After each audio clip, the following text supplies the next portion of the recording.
didn't know, I actually came from the comedic world and became a pastor. So that lets you know that if don't nobody be funny tonight, neither will I. It is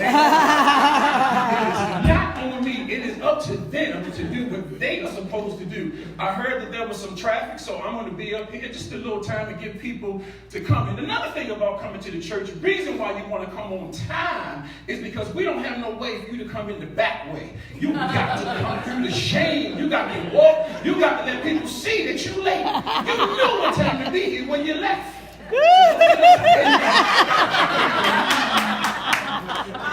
And you got to put your finger up. I don't know why people used to do that. You put the finger up like we couldn't see that. Like that's a sign of respect. I'm honoring the spirit. You know, you were late. You should have been here.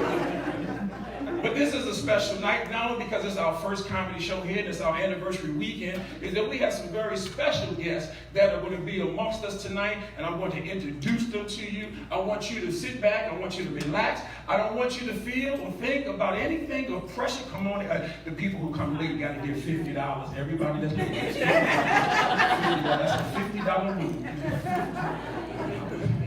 Wouldn't that be nice if we could do that and people did? How come I can't be that type of pastor? You know what I'm saying? Even my family is late. Here come my family. We thank y'all for coming. My mother-in-law and my sister-in-law. Yes. When you are late, you have to write a check for $1,000. You have to write a check for $1,000. Please come here. If you're late, you have to write a check for $1,000. The Lord is leading me. But that would be nice if we could get people to write a check for $1,000. What church did you go to where they don't talk about money? We are not going to talk about money, but it would be nice if you write a check. No, it is, comedy is good. Comedy is good. It helps you. I remember some of my darkest situations I was able to turn into jokes. Because when you look at tragedy is funny. Even when you look at life circumstances, you can write jokes about everything and everybody. Like my kids. This is my bonus daughter. I think that's a beautiful title for someone now, isn't it? Bonus. They call them bonus. They don't call them like stepchildren. They call them bonus. And then you got like ex-wives. I don't call them ex-wives. I call them former. Because, you know, you don't really X them out. You can't X them out, especially when you're still paying them. You understand what I'm saying? You're still paying them. You can't X them out because you're still paying them. You know what I'm saying? Turn to your neighbor and say, neighbor. No, I just want to see if y'all want to do it. Don't you get tired of doing that, man? I hate it. I hate it, man. I hate going to a church and they be like, turn to your neighbor and say, why do you have to say it when they sitting right next to you? They heard you. They heard what you said. Turn to your neighbor. And then you got to repeat what they say. Sometimes you don't know where to stop because they keep on going. Turn to your neighbor and say, neighbor, God is moving and God is calling you. God, what is it? Why do we do that? You wrote the sermon. We don't know it. We're trying to hear it for the first time. You got to turn to your neighbor and say some particular things. See? Y'all didn't even know I was this funny, did you? Some of y'all like, this dude is really funny. I got the checks to prove it. 32 years I stood on stage and telling jokes. But it's beautiful. It's beautiful. And now I'm the pastor of this church. And the reason why tonight is so ceremonial, not only our first anniversary, is that we have a person that's here tonight that is dear to me. Now, my friend Nancy, a lot of y'all know my friend Nancy. Nancy and I have been knowing each other since about 1985 when I was in the military at Fort Hood. And when I got out of the military, I moved in with Nancy and her former husband, James. And I was going to enroll in DeVry and go to school. That was my reason for getting out of the military. I was going to go to DeVry Institute of Electronics. And I was staying with Nancy and her husband, James. And one Sunday morning, we got up and James was cooking breakfast. And I said, hey, man, are you going to church? And he said, church? I don't go to church. And he was sitting in a chair. Now, I can't tell y'all what I preached that morning because I was making it up as I was going along. But I did a sermon for about 10 minutes. And I mean, I was really preaching on why he should go to church. And I mean, I was telling him why he should go to church, why church was important. And when I finished preaching this joking message, I'm joking now. This is not serious. I don't have no text, no scripture, none of that. I'm joking. He looked at me and said, I would go hear you preach. And his mother-in-law said, you're going to preach. And I said, You got to be crazy. I'm not preaching, my daddy the preacher. I'm sitting and having a good time while I'm doing it. Oh, some of y'all don't want to laugh like y'all don't understand what I'm talking about. I was 21 years old. I didn't want to do no church. I wanted to sin, sow my oats as we would speak. I wanted to run rampant in the city. Do you understand what I'm saying? I know all y'all holy and sanctified and you got tongues and gifts and all that stuff, but there was a time when the Commodores came on, you got excited. There was a time. There was a time when you was in the basement, they played Reason by Earth, Wind, and Fire. You couldn't wait to get the finest girl in the basement. So I was no different. And this young lady said to me, "You're going to preach." And I said, "Nope." And she said, "I'm going to be there when you preach." Now, folks, I was 21 years old at that time. I am now 54. And God has called me to preach. And my friend, Nancy Hathaway's mother, is here, Miss Leola Price.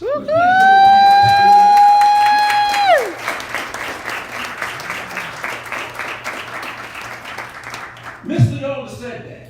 And the one thing that I believe in doing, I think we all should do this, is give people their roses while they are here. I hate to go to a funeral and people say all these great things about a person they never said to you while the person was alive. So while she is alive, I want to say thank you.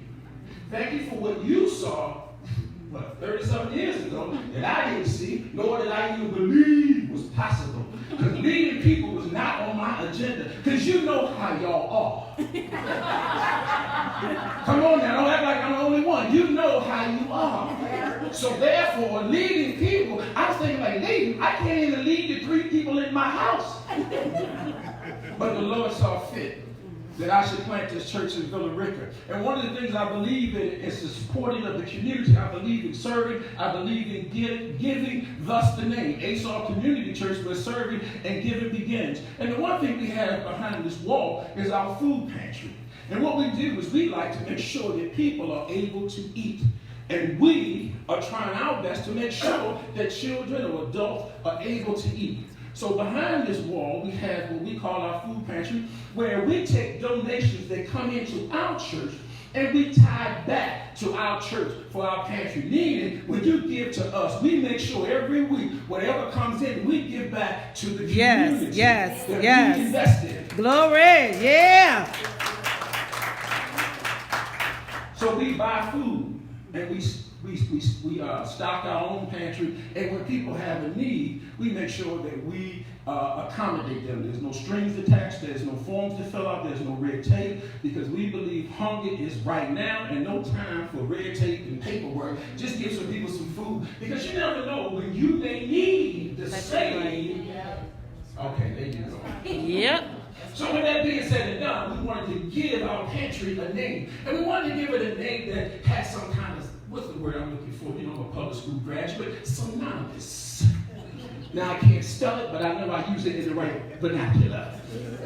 And so with that being said and done, I thought, how appropriate would it be that we would name our pantry something that will have meaning long after we're gone. And with that being said and done, we called the person that does graphic artist work, and they came up with a design, and they came up with some stuff, and they said, here it is. I looked at it, I said, I like it, I put it up, and I want to reveal it, because nobody else has ever seen this. This is the first time for everything. They the nice thing about being a new church, everything is a first. You can say you was here first. All right. When we revealed this, and my young fella here, my friend here, Tyler, is going to remove that so we can all witness what we have named the pantry at ASAW Community Church, where serving and giving begins. I wish we had a drummer. Oh my word! Oh my God!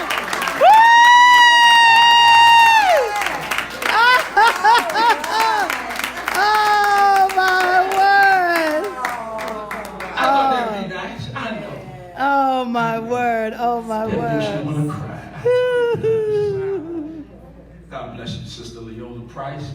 Because I know you have fed people, and a lot of people don't know this, but when I was in the Army, I had foot surgery, and Miss Leola came down from Fort Wayne, Indiana, and I remember being laid up, and she cooked for me. And So we wanted to make sure we honored you while you were here. Oh, Mother. Oh, to God be the glory. Yes. Yes.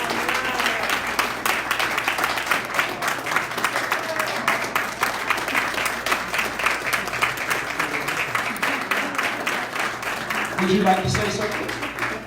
I'll bring it over.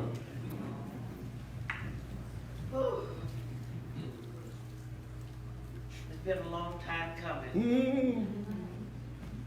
And I truly thank each and every one of you. And for him, I'm gonna wait till we get him home.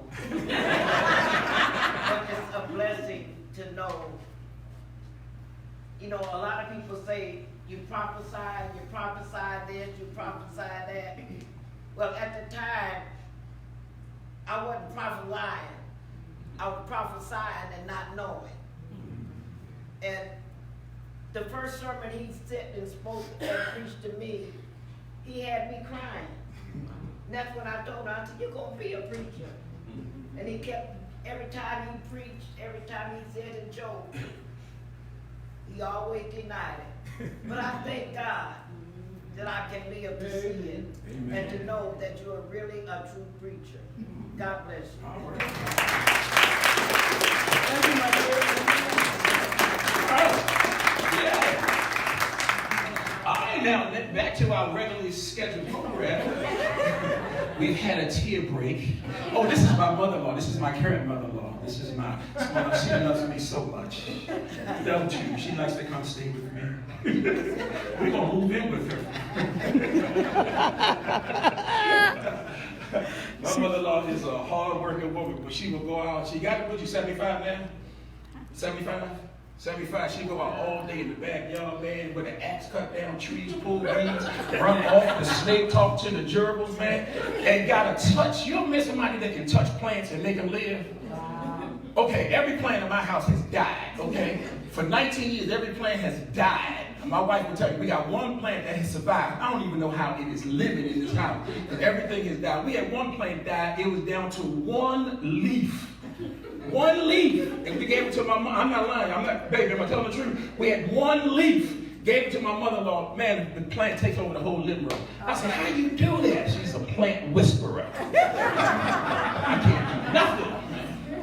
But I like this job. I love pastoring because I like the effect. I like what it does to people. I like how it moves people's hearts and their minds. But I love comedy because there's something about the roar of laughter, something about when you say something and universally at the same time or simultaneously at the same time, people respond. And we'll talk about real life. We're not going to make nothing up. I mean, you know, you can be far-fetched if you want to, but comedy is simple.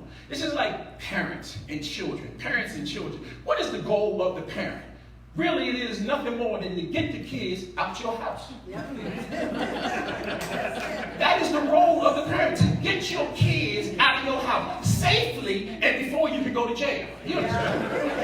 That's it. We like you, but we don't want you there. There's a certain time when we don't want you there. There's a certain time you just don't want kids in your house. I'm not lying. I'm telling the truth. Now, most parents are not going to say that because they're sitting next to their child. And you can't laugh when you want that child out of your house. But you should. Tonight should be liberating. Tonight should be free.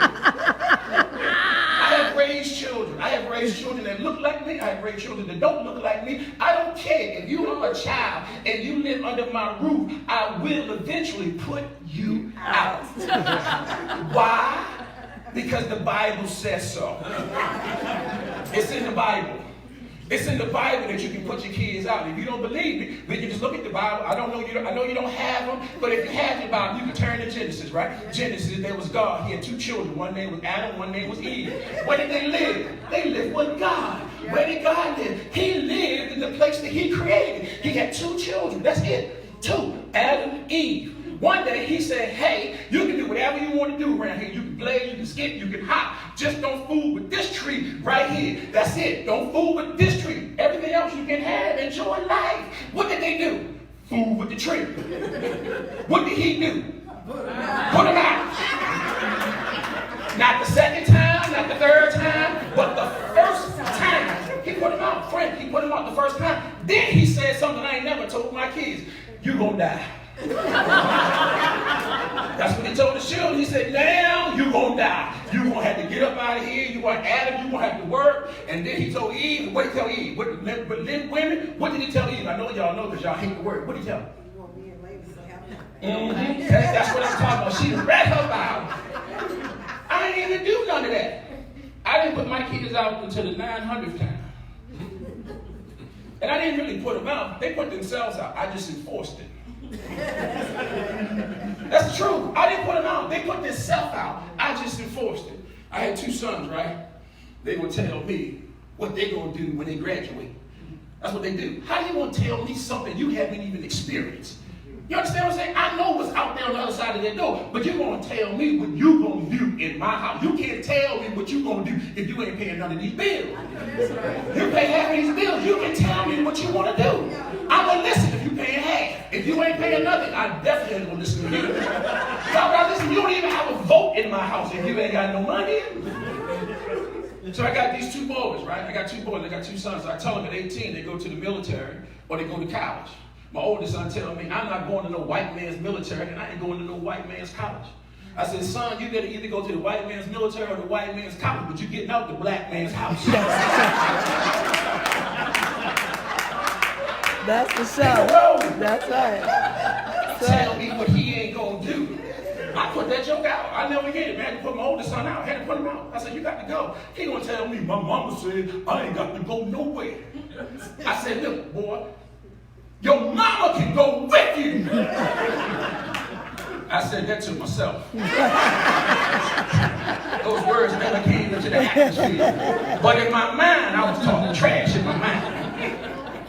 But I told him, I said, son, you got to go. He said, I don't want to go. My mom said, I can figure it out. I got more time. I said, you ain't got more time. You had 18 years to figure this thing out. 18 years is a long time for you to figure some stuff out. Why I need to give you another 6 months? You understand what I'm saying? 18 years. Now, I'm not the smartest man in math, but there was a thing called greater than or less than. You had 18 years. I think that's greater than 6 months. And if you don't do nothing in 18 years, what makes you think you're going to do something in another 120 days? I mean 180 days. I want to see who was paying attention. So I told that joke, I said, you got to go. So I put him out, and he went to this lady's house in the church, talking about, oh, no place to go. So she felt sorry for him, so she let him move into her attic.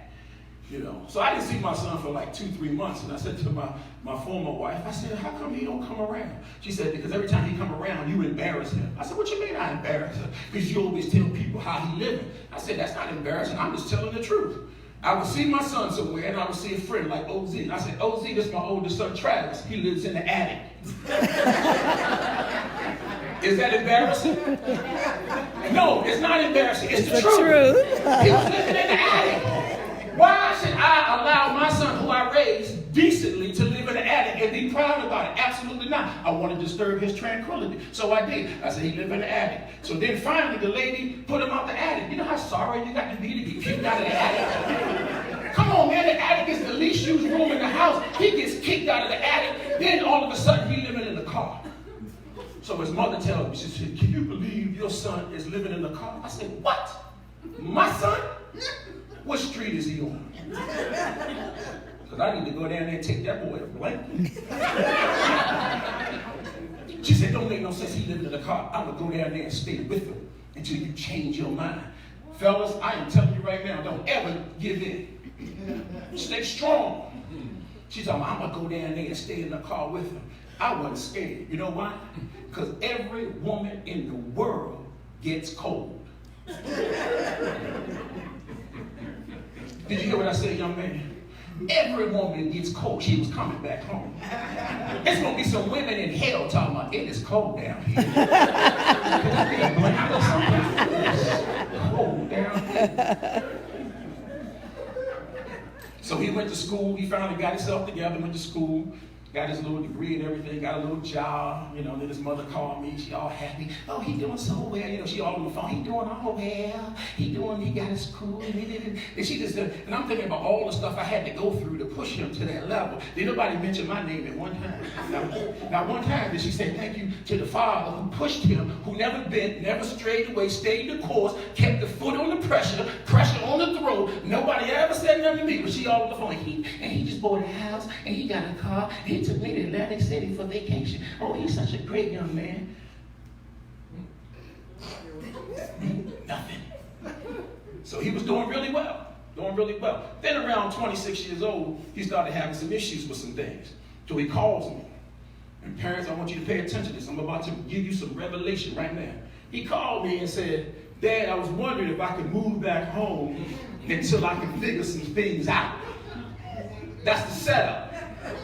Don't fall for the setup. But I'm going to teach you how to say no without saying no. So I said, son, if you need to come back home, you're more than welcome to come back home. And he was surprised.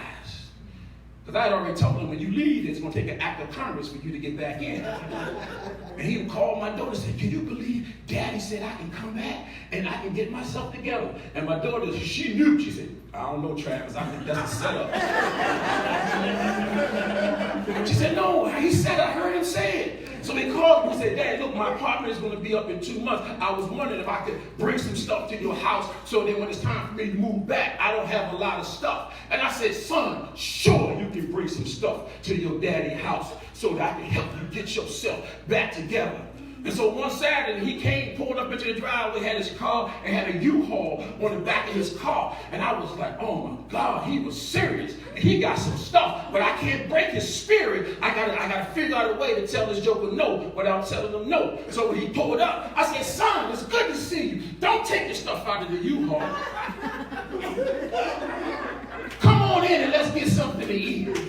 Because I'm going to tell him no, but I ain't going to tell him no. I'm going to tell y'all, pay attention. You're going to learn something tonight. And so my son comes in and we sit down at the dinner table and we start talking about some things. And I start asking him questions. And he starts telling me why he wants to come back home and get himself together. And I said, son, I understand what you're doing. This sounds like those are some very good decisions. And I understand what you want to do and how you want to do it and everything. And I said, son, I am here to support you. I am your father. I love you. And I would never tell you that you can't come back home, especially when you went out there and you have tried to make it on your own. And if you need to come back home and regroup, your daddy is here for you. And we ate that dinner. And then I looked up at the time. I said, whoa, we've been talking for 2 hours. It is 8:15. I said, it's time for you to take a bath. He said, take a bath. Daddy, I'm 26 years old. I said, oh yeah, where you live at? Where you live at, you 26, but if you come back home, you're 9. And when you were 9 years old, you used to take a bath at 8 o'clock. So you're 15 minutes behind the bath time right now. So I think it's time for you to go up there and take a bath. He said, Dad, are you sure? I said, absolutely, I'm serious. You know, I ain't playing, I ain't smiling, I ain't grinning. I need you in bed by 9 o'clock. He said, Dad, I'm a 6'5", 210-pound grown man. I got to go to bed at 9 o'clock. When you lived here, you went to bed at 9 o'clock. You're going to go to bed at 9 o'clock. He said, Daddy, you tripping? I said, no, I ain't tripping. You said you want to come back home. You want some help? I'm going to help you. Son, go on up there and don't get in the bathtub till I check the water. And this joker mad, man. He went upstairs to that bathroom. He mad. I'm telling you, he mad. He swole too. And he ain't even pigeon-toed, but he walking pigeon-toed. That's when you know they mad. He be like, I don't even know why this joker tripping like this. And that joker got in the bath. And I put that much water in like when he was out. His knees was out the bathtub. I said, you know what to do. Wash 3 times, dip, and get out. That joker got out the bathtub, and he went into the room that was normally the guest room. He turned the light on and said, man, Daddy, what happened to the queen-size bed that was in here? I said, son, that's for guests. You said you was coming home, so I took the bed out, went up in the attic, and got your old twin. Yeah, you ain't gonna sleep on no queen-size bed. You come back home, I'm gonna put you on a twin. I had the Batman sheets, everything. I did not spare no. You understand what I'm saying? The joker is 6'5". He is on the twin. Toes are hanging off the end of the bed. And then he jumped in the bed, man, with an attitude. He just dived in and he laid there groaning. I don't even believe it. I said, I can't believe this either. I said, you want to come back home? He said, yeah, I thought you said I could. I said, you can. But what are you doing? What you mean, what am I doing? I'm in the bed. You told me I had to be in bed by 9 o'clock. I I said, yeah, but you ain't said your prayers. You need to get on your knees and say your prayers. That joker got mad, got up talking about Father God in the name of, I said, no, don't give me no grown person prayer. Give me the prayer we used to say at 9. Now lay me down to sleep. I pray the Lord my soul to keep. If I should die before I meet, I pray the Lord my soul to keep. You know what I'm saying? And then I turned the light off and walked out of the room. Went to my office and got that little night light and came back. Plugged it in, it was Bugs Bunny. I still got it. And then he turned over and said, Dad, if I move back in this house, how much money are you going to charge me rent? I said, $930 a month.